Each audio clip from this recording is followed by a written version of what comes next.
И снова с вами канал Мы Дачники. Сегодня я делаю грушевое варенье. И вот понадобилось мне сегодня 2,5 килограмма груш, которые я уже порезала, 3-4 яблока и 2 килограмма сахара.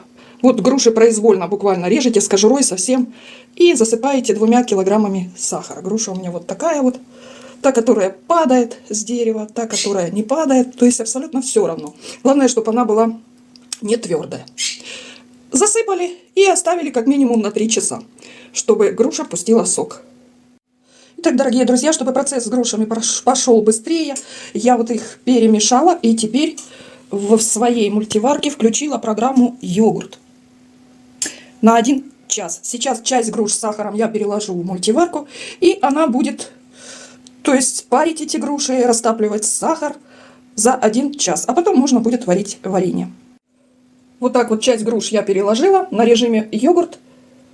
Они будут томиться. Закрываем крышечку, а вторая половина ждет своей очереди. Итак, на йогурте 1 час прошел, как видите. Вот уже все, сахар буквально почти весь расплавился, там разошелся. То есть теперь надо уже варить варенье. Так, я поставила режим мультиповар на 1 час. У меня, в принципе, есть и варенье режим, но я предпочитаю на мультиповаре делать варенье.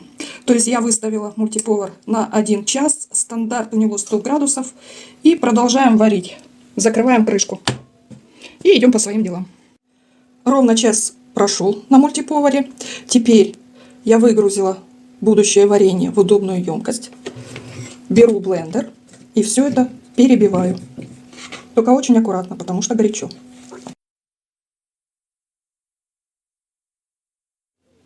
Блендером перебили вот до такого состояния, как пюре получилось. Ну а теперь добавляем лимонную кислоту и опять ставим программу мультиповар на 1 час.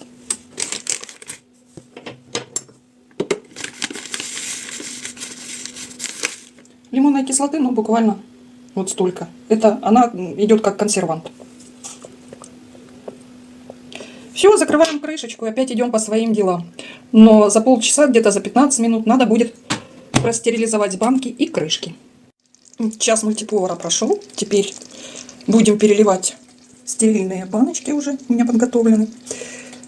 Ну и заниматься уже второй половиной груш, которые у меня пустили сок. Их, в принципе, уже можно просто ставить на мультиповар сразу, а не на йогурт. Ну, из первой половины груш у меня получилось вот такие баночки. Ну и сейчас я уже закинула груши с большим количеством вот уже пущенного сока. То есть я сразу поставила на мультиповар без йогурта на 1 час. Так, закрываем крышечку, ну и уходим по своим делам. Иногда подходим, смотрим, что тут у нас, и помешиваем. Итак, дорогие друзья, грушевое варенье я сварила на зиму. Ну, это часть только его.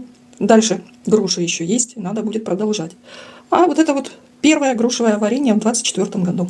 Столько баночек получилось из 2 килограмм и 500 грамм. А на этом все. Всем пока-пока. Приятного аппетита. До следующих видео.